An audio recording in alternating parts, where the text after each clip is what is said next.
Very good evening to all of you. और आज के इस वीडियो में मैं टैलेंट सर्च टेस्ट 18 को एक्सप्लेन करने जा रहा हूं। जैसा कि आप सभी को मालूम है, एपेक्स इंस्टीट्यूट छपरा ऐप पर प्रत्येक संडे को सुबह 7 बजे से शाम के 7 बजे तक एक टेस्ट कंडक्ट किया जाता है। ऑनलाइन टेस्ट होता है कंप्लीटली, और इसका सिलेबस आपके सामने है। Synonyms, antonyms, one word substitutions, idioms and phrases, voice, narration, and other important things that are asked in almost every competitive examination। तो आइए सेट 18 को मैं आज एक्सप्लेन करने जा रहा हूं।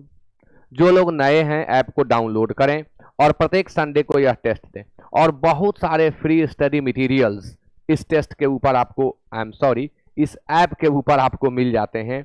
आप ऐप डाउनलोड करें और स्टडी मटेरियल जितने फ्री हैं उन सभी का लाभ जरूर लें। आइए शुरू करें टैलेंट सर्च टेस्ट 18 के एक्सप्लेनेशन को। Choose the word which is closest in meaning, यानी क्वेश्चन नंबर 1 में आपसे पूछा जा रहा है एस्पियोनेज का सिनोनिम। एस्पियोनेज मीन्स होता है जासूसी। जासूसी, इसे आप गुप्तचरी कह सकते हैं। यह अपने आप में एब्स्ट्रैक्ट नाउन है और इसमें हम किसी दूसरे संस्था, किसी दूसरे देश आदि के गुप्त सूचनाओं को प्राप्त कर लेते हैं। तो इसके लिए सिनोनिम क्या होगा? आपके पास 4 वर्ड्स हैं, lineage, spying, planning and pioneering. तो ए में लिनिएज है। लिनिएज मीन्स होता है वंशावली। इसे आप एंसेस्ट्री भी कह सकते हैं, एंसेस्ट्री। स्पाइंग जासूसी और स्पाई जासूस। प्लानिंग योजना। पायोनियरिंग शुरू करने का काम। पायोनियर शुरू करने वाला, जिसे आप प्रवर्तक कह सकते हैं। किसी चीज का शुभारंभ करने का काम पायोनियरिंग कहलाता है। तो एस्पियोनेज का सिनोनिम होगा स्पाइंग, यानी 1 का आंसर बी।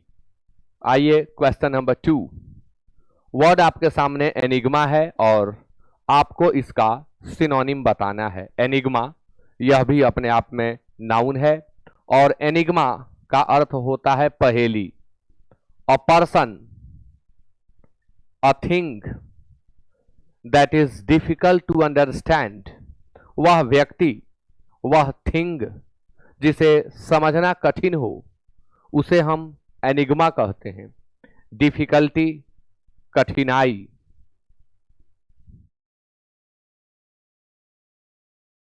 पजल, पहेली। ट्रूथ,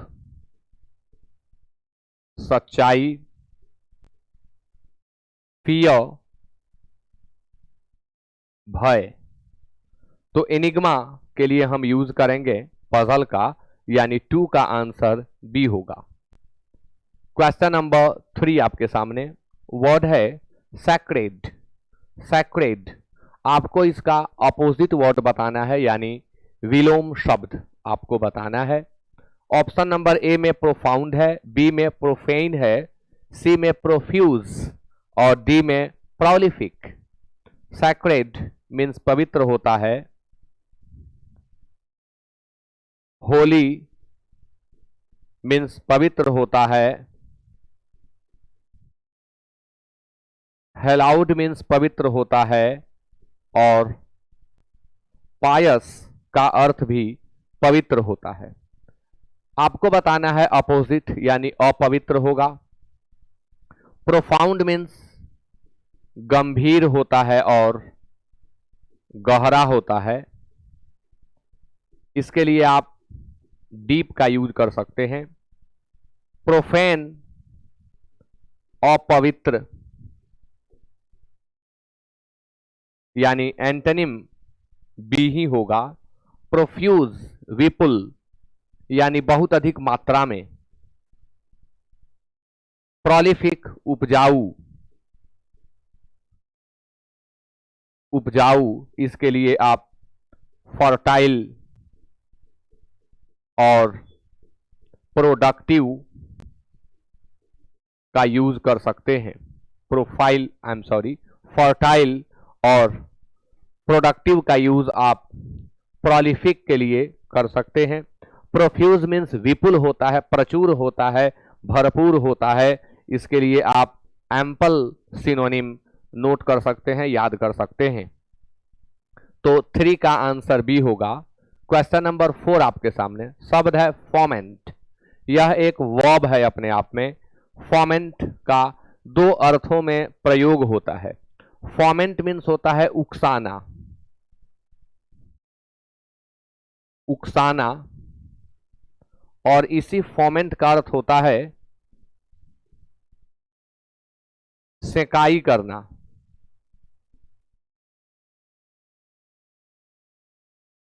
गर्म पानी से किसी चीज को सेदना, वो भी फोमेंट होता है। किसी गर्म चीज से ही सेदना, उसे भी हम फोमेंटेशन कहते हैं, फोमेंट करने का काम। तो फोमेंट उकसाना होता है। इसका सिनोनिम उकसाने के अर्थ में इंसाइट होता है, अबेट होता है। इंसाइट मीन्स उकसाना, अबेट मीन्स उकसाना, फोमेंट मीन्स उकसाना। और एग ऑन, एग ऑन, केवल एग मतलब भी उकसाना होता है, लेकिन इसके साथ फिक्स्ड प्रेपोजिशन ऑन लगता है, तो एग ऑन इसका अर्थ भी होगा उकसाना। आप उकसाने के लिए प्रोवोक का प्रयोग भी कर सकते हैं। प्रोवोक मतलब ही उकसाना होता है। शब्द है ए में कंट्रोल, नियंत्रित करना, नियंत्रित करना। बी में क्वेल, दबा देना, चपटा कर देना, दबा देना या चपटा कर देना, मसल देना, क्वेल। रिपल्स, अट्रैक्ट का एंटोनिम होता है रिपल्स। अट्रैक्ट में हम आकर्षित करते हैं, रिपल्स में दूर हटा देते हैं, विकर्षित कर देते हैं।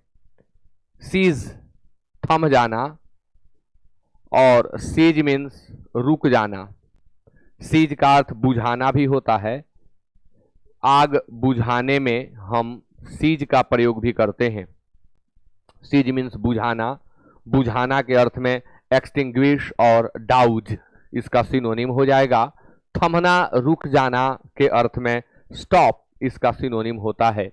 तो हमें फोमेंट का एंटोनिम बताना है, अपोजिट वर्ड बताना है, तो क्वेल होगा चपटा कर देना, दबा देना या मसल देना, यानी 4 का आंसर बी होगा।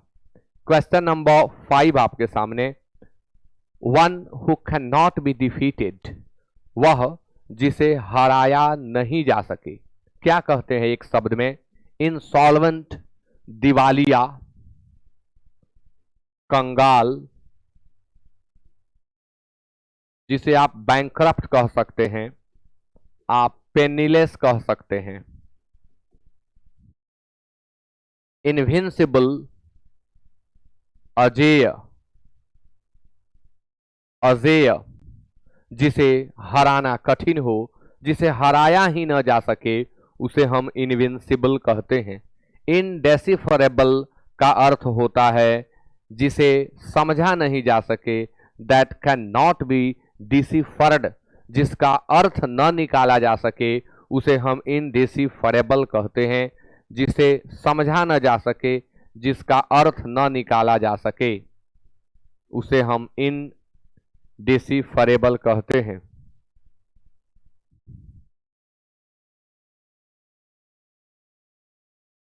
जिसे समझा न जा सके, उसे हम कहते हैं इनडिसिफरेबल, जिसका अर्थ न निकाला जा सके।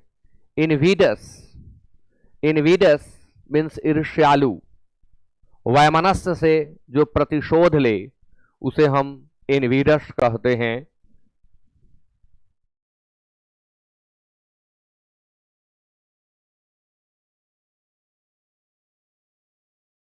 जो ईर्ष्या में आकर प्रतिशोध लेता है उसे हम इनवीडस कहते हैं। तो आंसर 5 का बी होगा। क्वेश्चन नंबर 6 आपके सामने, one who hates mankind, one who hates mankind यानी वह जो मानव जाति से नफरत करता है, क्या कहते हैं? मिसेंथ्रोप।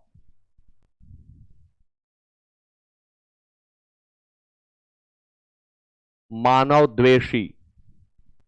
मिसोजेनिस्ट, स्त्री द्वेषी। गायनी शब्द जो है वुमन के लिए यूज होता है और उसमें मीसो प्रीफिक्स लग गया जो कि नेगेटिव सेंस का प्रीफिक्स होता है, मिस या मीसो। सी में शब्द है हेडोनिस्ट। हेडोनिस्ट का अर्थ होता है सुखवादी, यानी वह व्यक्ति जिसके जीवन में सुख ही परम है, सब कुछ जिसके लिए सुख की प्राप्ति ही है, उस व्यक्ति को हम हेडोनिस्ट कहते हैं। जिसके जीवन का सिद्धांत सुख की प्राप्ति है वह व्यक्ति हेडोनिस्ट कहलाता है। फैटलिस्ट, भाग्यवादी, यानी one who believes in fate और लक, वह जो भाग्य में विश्वास करता है उसे हम फैटलिस्ट कहते हैं, भाग्यवादी। तो आंसर 6 का ए होगा, misanthrope. Next question, question number 7 आपके सामने, Reena is a kind of person who wears her heart on her sleeve. Idiom है to wear one's heart on one's sleeve, यानी जो भी होना जुबां पर होना, यानी दिल में छिपाए हुए कुछ न होना, जो होना वो स्पष्ट होना, सबके सामने हो जाना, खुल करके आ जाना, वो होता है to wear one's heart on one's sleeve. Suppress her emotions openly, suppress तो इसमें है ही नहीं, ये तो जो भी है खुलम खुल्ला होता है, एकदम जुबां पे होता है। सप्रेसेस हर एक्साइटमेंट, बिल्कुल नहीं, सप्रेस मीन्स तो दबा देना होता है।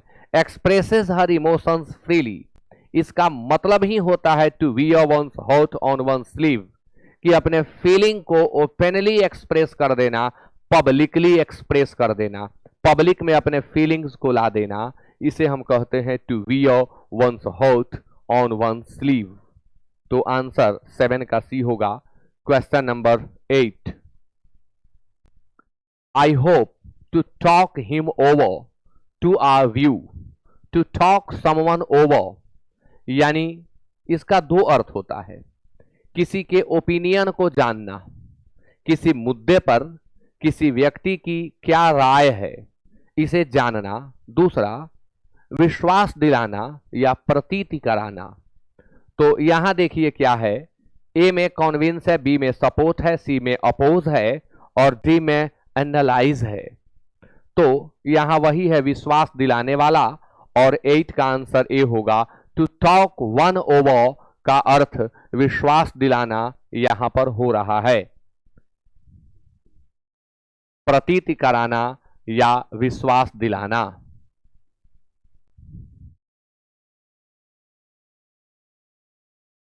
सपोर्ट अपोज से आप परिचित हैं। एनालाइज अमेरिकन इंग्लिश है, जेड है, यहां पर एस लिख देंगे, ब्रिटिश इंग्लिश हो जाएगा, विश्लेषण करना इसका अर्थ होता है। तो 8 का आंसर ए। क्वेश्चन नंबर 9 आपके सामने, फीलर्स से प्रश्न आया, his directions to the driver were dash and helped in to reach on time. उन्होंने जो इंस्ट्रक्शंस ड्राइवर को दिए थे, जो अनुदेश उन्होंने चालक को दिए थे, वो डैश थे। जो निर्देश उन्होंने दिए थे वो डैश थे, और उन निर्देशों ने उसकी मदद की समय पर पहुंच जाने में। तो एडजेक्टिव चाहिए और कैसा निर्देश जो इसको व्यक्त कर सके। ए में एक्सप्लिसिट होता है, दिया हुआ है, जिसका अर्थ होता है स्पष्ट, it means clear, clear. Implicit का अर्थ होता है अंतर्निहित, यानी जो स्पष्ट न हो, जो गर्भित हो, जो छिपा हुआ हो, जो क्लियर ना हो, उसे हम इम्प्लिसिट कहते हैं। एक्सप्लेटिव, ये तो खराब वचन है, गंदी बात, किसी के बारे में कुछ अपशब्द या गाली को हम एक्सप्लेटिव कहते हैं। अपशब्द, आप इसे दुर्वचन भी कह सकते हैं, दुर्वचन। और इम्प्लीकेट, जटिल, कॉम्प्लेक्स और कॉम्प्लिकेटेड इसका सिनोनिम होता है। तो जो निर्देश ड्राइवर को दिए गए थे वो निर्देश कैसे थे? एक्सप्लिसिट थे, स्पष्ट थे, यानी जो दिशा निर्देश बताया गया था वह इतना स्पष्ट था कि ड्राइवर समय पर वहां पहुंच सका, लोगों को ले जा सका। तो एक्सप्लिसिट ही यहां क्लियर मीनिंग को हमारे सामने लाकर रखता है। ये तीनों यहां काम नहीं कर रहे हैं। आंसर 9 का ए होगा। क्वेश्चन नंबर 10 आपके सामने। Man is essentially a dash animal and tends to associate with others. Man निश्चित तौर पर एक डैश प्राणी है और आदतन यह दूसरों के साथ संबंध बनाता है, घुल मिल जाता है। सेल्फिश एनिमल है यानी स्वार्थी है।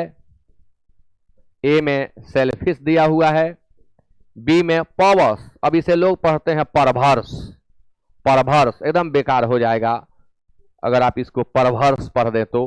आप पढ़ें पर्वर्स। पर्वर्स, पर्वर्स मीन्स वह व्यक्ति जिसके आचरण गलत हैं, जिसका गलत लोगों के साथ संबंध है, जो वासना से युक्त है, जो बहुत क्रोधी स्वभाव का है, उस तरह के आदमी के लिए पर्वर्स का यूज होता है। इसे हम क्रोधी कह सकते हैं, इसे हम वासना युक्त कह सकते हैं, और कई सारे अर्थ इसके होते हैं। सब डिसअप्रूविंग मीनिंग यह रखता है। सेंटिमेंटल, भावुक, जज्बाती, जो जल्दी ही जज्बात में आ जाए उसे हम सेंटिमेंटल कहते हैं, जज्बाती। और ग्रेगरियस, मिलनसार, एमिएबल, सोशिएबल इसका सिनोनिम होता है। ग्रेगरियस, एमिएबल, सोशिएबल सिनोनिम है। तो मैन आवश्यक रूप से या निश्चित तौर पर ग्रेगरियस एनिमल होता है, यानी स्वभावतः मनुष्य सामाजिक होता है, क्योंकि समाज में घुलने की इसकी प्रवृत्ति होती है, इसकी टेंडेंसी होती है। टेंडेंसी शब्द टेंड से ही बनता है। यह तुला हुआ होता है, यानी इसकी प्रवृत्ति होती है, इसका झुकाव होता है कि समाज में यह घुल मिल जाता है, अन्य लोगों के साथ अपने संबंध को बनाता है, स्थापित करता है। तो ग्रेगरियस आंसर होगा 10 में। क्वेश्चन नंबर 11 आपके सामने, और यह है अरेंजमेंट, सेंटेंस अरेंजमेंट से यह क्वेश्चन है आपके सामने। एक नंबर फिक्स्ड है, मॉडर्न एजुकेशन इज बुकिश। आधुनिक शिक्षा किताबी है। बुक का एडजेक्टिव होता है बुकिश, किताबी। आधुनिक शिक्षा किताबी है। अब इसकी चर्चा हमें आगे बढ़ानी है। यहां सिर्फ यही कहा गया कि आधुनिक शिक्षा किताबी है, मतलब कि आज की जो शिक्षा है वह सिर्फ किताब में ही है, किताब से ही है, किताब में ही हम सब कुछ प्राप्त कर रहे हैं, इसीलिए किताबी कहा जा रहा है। The harsh realities of life अभी नहीं होगा। Imparted in schools and colleges, क्या ऐसे शिक्षा देने के लिए, ज्ञान देने के लिए, ट्रेनिंग देने के लिए, देना का अंग्रेजी इम्पार्ट होता है, गिव न लिखें, impart. And divorced from the so called liberal education doesn't help students earn there livelihood. ये लास्ट लाइन है जिसमें कहा जा रहा है कि विद्यार्थियों को उनकी आजीविका को प्राप्त करने में ये एजुकेशन हेल्प नहीं करता। अब हम क्या दें? तो आधुनिक शिक्षा जो है बुकिश है, एडजेक्टिव है यह। अब यहां से बात आगे बढ़ानी है।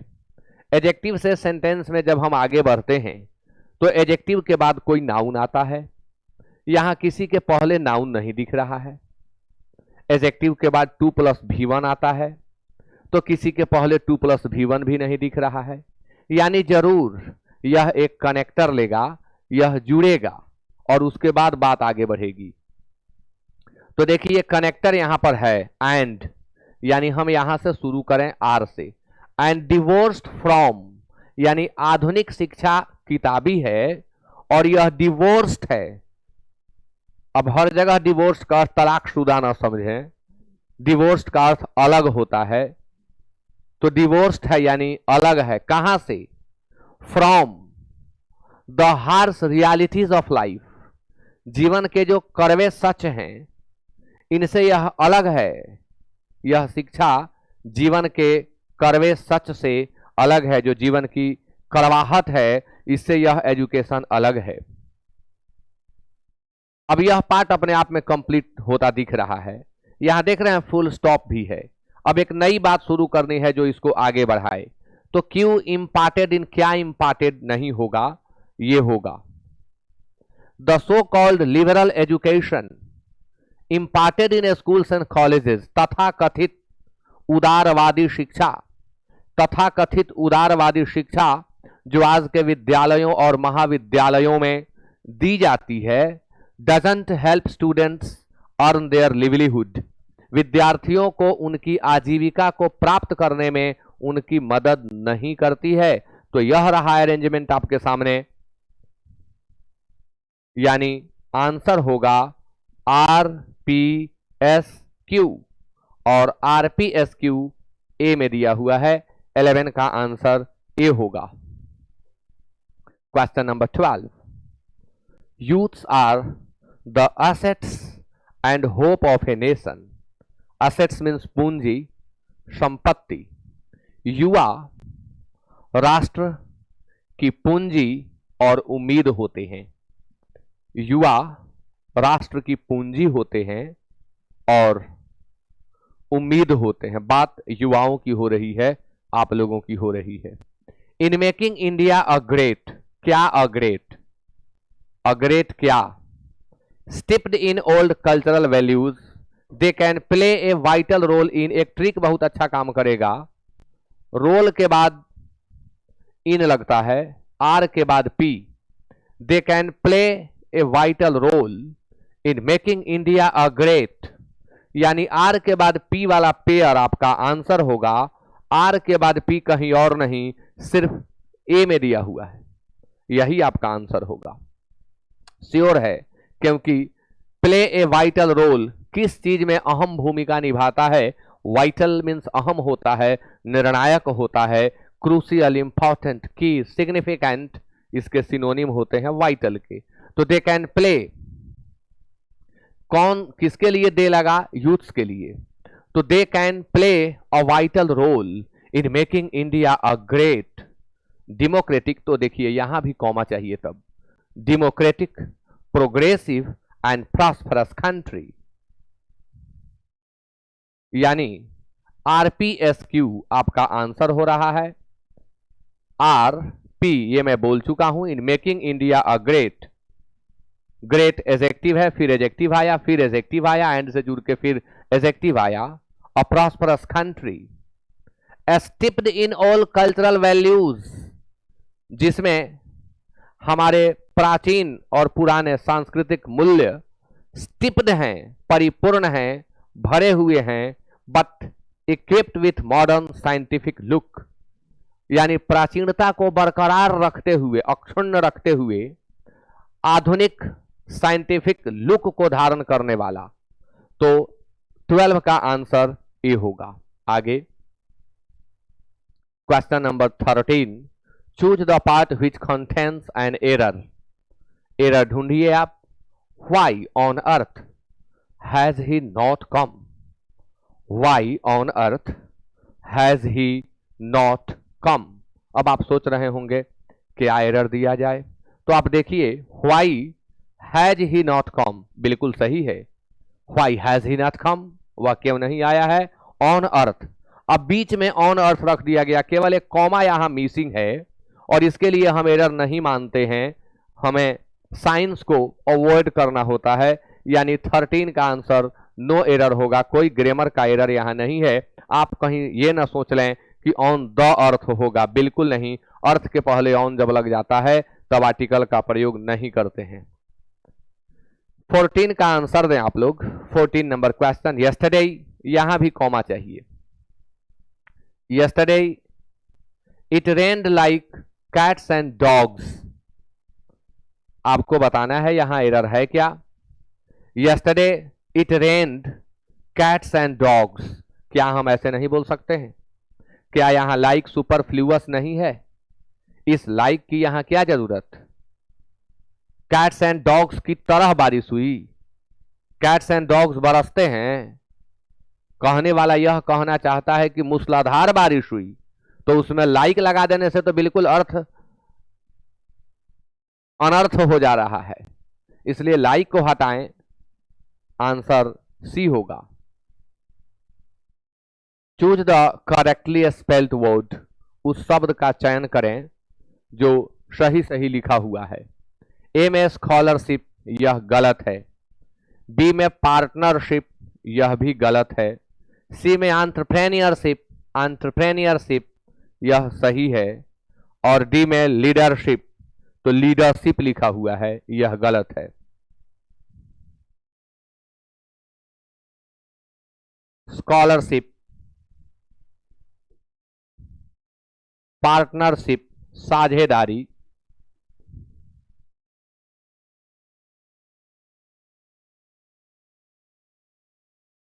लीडरशिप,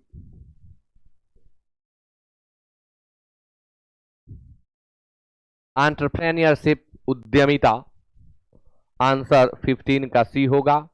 अब आपके सामने question number 16, choose the correctly spelled word, यहां भी करेक्टली स्पेल्ड वर्ड ही है। पैसिमिज्म, ऑप्टिमिज्म, कंज्यूमरिज्म और communalism. Pessimism,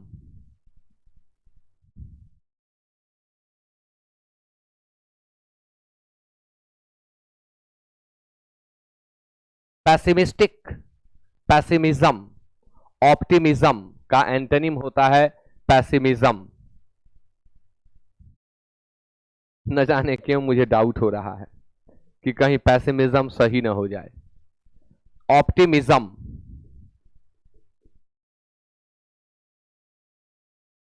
optimism, consumerism, consumer बिल्कुल सही है, कंज्यूमरिज्म, और कम्युनलिज्म गलत है।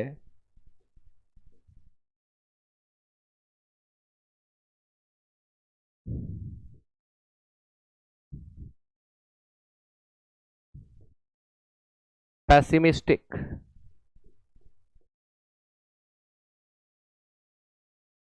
पैसिमिज्म, और यहां क्या, ओहो ये गलत है, और ये मैं भी गलत कर रहा था। ये अक्सर ऐसा देख के लिखने में गलत हो जाता है, अपने से लिख देने पर सही हो जाता है। देखिए ये है पैसिमिज्म, निराशावाद, निराशावाद, इसका एंटोनिम होता है ऑप्टिमिज्म। तो पैसिमिज्म ये है, और जिसमें यह पैसिमिज्म हो उसे हम पैसिमिस्टिक कहते हैं, निराशावादी। तो 16 का आंसर सी होगा। क्वेश्चन नंबर 17 आपके सामने, पैसिव वॉइस का चयन करें। क्वेश्चन है somebody built this house in 2001, बहुत आसान है, किसी ने इस घर को 2001 में बनाया। तो this house was built in 2001 आपका आंसर होगा। यहां पर आप had been देख रहे हैं, काट दें। this house was built in 2001, ये जो इंडेफिनिट प्रोनाउन होते हैं, इंडेफिनिट प्रोनाउन को हमें पैसिव वॉइस बनाते समय बाई के साथ एजेंट के रूप में रखने की जरूरत नहीं होती है, हटाया गया है उसे, और आंसर बी होगा। Question number 18, indirect speech choose करना है आपको। क्वेश्चन है he said will you listen to such a man, उसने पूछा क्या आप इस तरह के व्यक्ति की बात सुनेंगे। तो ही आस्क्ड मी या देम, अब आस्क के बाद टू, ये देखते काट दीजिए। देम के बाद विल इंट्रोगेटिव का इंट्रोगेटिव बरकरार है, काट दीजिए। He asked them, would they, यहां भी तो इंट्रोगेटिव बरकरार है, इसे भी काट दीजिए, तब तो यही ना होगा। He asked them whether they would listen to such a man, answer 18 का डी। क्वेश्चन नंबर 19, और करना क्या है, सेंटेंस इंप्रूवमेंट है, अंडरलाइंड पार्ट को इंप्रूव करना है आपको।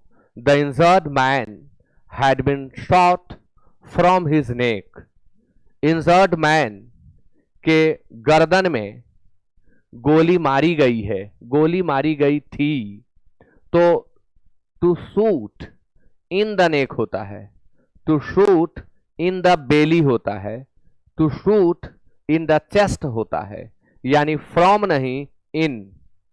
अब ये कहां है, यहां, ओ नेक नहीं है भाई, सॉरी, बैक है, कुछ भी हो पार्ट्स ऑफ बॉडी, आपको इन लगाना है, इन द बैक होगा। 19 का आंसर सी। क्वेश्चन नंबर 20, ये भी इंप्रूवमेंट ही है। Luckily we have got the few minutes to spare, संयोगवश, भाग्यवश, सौभाग्यवश हमें कुछ समय व्यतीत करने को अतिरिक्त मिल गए हैं, तो कुछ समय, कुछ मिनट, तो अ फ्यू मिनट्स होगा, द फ्यू नहीं। अ फ्यू या सम यहां सुटेबल है, अ फ्यू दिया हुआ है, आंसर 20 का बी होगा।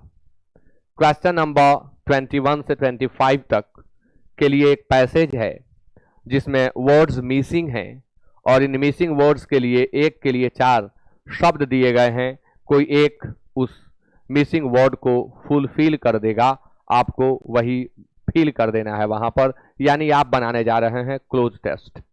It seems there was no Marina beach during the 1700s, 1700 ईस्वी के दौरान कोई मैरीना बीच करके कुछ नहीं था, ऐसा प्रतीत होता है, ऐसा प्रतीत होता है कि मैरीना बीच करके कुछ 1700 ईस्वी के दौरान नहीं था।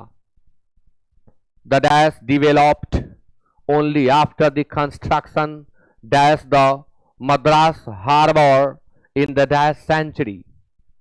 द डैश डिवेलप्ड, चर्चा हम किसकी कर रहे हैं, हम चर्चा बीच की कर रहे हैं, मैरीना बीच करके कुछ नहीं था 1700 ईस्वी के दौरान, यानी हम चर्चा यहां पर कर रहे हैं बीच की, यानी आगे हम बात जो कर रहे हैं कि इसका विकास हुआ only after the construction dash the Madras harbour, इसका विकास तब हुआ जब मद्रास हार्बर निर्मित किया गया, बनाया गया, जब उसका कंस्ट्रक्शन हो गया तब, यानी बात हम बीच की कर रहे हैं, इसलिए 21 का आंसर बीच होगा। कोस्ट शोर, और ये कोस्ट और शोर दोनों का अर्थ किनारा ही होता है। कोस्ट मीन्स कछारी या किनारा, और शोर मीन्स भी होता है किनारा, समुद्र के किनारे के लिए हम कोस्ट का यूज और शोर का यूज दोनों का यूज करते हैं। कोस्ट का एडजेक्टिव बनता है कोस्टल, किनारिये या कछारिये, ज्योग्राफिकल वर्ड है। कंस्ट्रक्शन डैश, तो कंस्ट्रक्शन के बाद क्या लगेगा, विथ है, इन है, ऑफ है और ऑन है, तो कंस्ट्रक्शन ऑफ, क्योंकि यहां अर्थ भी मिल रहा है कि मद्रास हार्बर के निर्माण के बाद, तो के निर्माण, यानी ये तो सेंस कह रहा है कि ऑफ भर दिया जाए। इन द डैश सेंचुरी, अब तो यहां जीके चाहिए भाई, अब ये मैं क्या जानूं। In the 10th century, in the 19th century, in the, ओ एक लॉजिक भी काम कर रहा है, जीके तो चाहिए ही और सामान्य लॉजिक भी काम कर रहा है। 1700 ईस्वी में मेरीना बीच था ही नहीं, तो जो टाइमिंग होगा होने का इसके बाद का होगा, और इसके बाद का टाइमिंग तो इसमें एक यही है, इसीलिए आंसर 23 का बी होगा। मैं तो पढ़ गया था फेर में कि हुआ मुश्किल, अब आ गया जी के, मैं क्या करूं, लेकिन लॉजिकली यह बन गया 19th आपका आंसर हुआ। इट शुड बी रिमेम्बर्ड, इसे याद किया जाना चाहिए dash any kind of developmental activity dash the coast will have an impact on the adjoining regions. यह याद किया जाना चाहिए, अब यहां पर इसे नहीं कहेंगे, यह कहेंगे, यह याद किया जाना चाहिए कि any kind of developmental activity, किसी भी तरह का विकासवादी काम, विकास की गतिविधि जो कोस्ट के डैश होती है उसका एडजॉइनिंग रीजन्स पर, समीपवर्ती क्षेत्रों पर बहुत प्रभाव होता है। इम्पैक्ट के साथ फिक्स्ड प्रेपोजिशन आप ऑन यूज करेंगे। इम्पैक्ट ऑन, इसके सिनोनिम में आप इफेक्ट का यूज भी कर सकते हैं। एडजॉइनिंग का सिनोनिम होता है नेबरिंग। एडजॉइनिंग मीन्स समीपवर्ती, आस पड़ोस वाले, अगल बगल वाले, इसलिए इसका सिनोनिम हो जाता है नेबरिंग। तो क्या दें? डैश द कोस्ट, जो कोस्ट के डैश होता है। नहीं, हमें तो अभी 24 में भरना है, वही सोच रहा हूं कि यहां तो कुछ फील ही नहीं हो रहा है। यह याद किया जाना चाहिए कि, यह दिमाग में रखा जाना चाहिए कि, तो दैट लगेगा। कोई भी विकास की गतिविधि जो कोस्ट के विदिन हो रही है, दे एलोंग,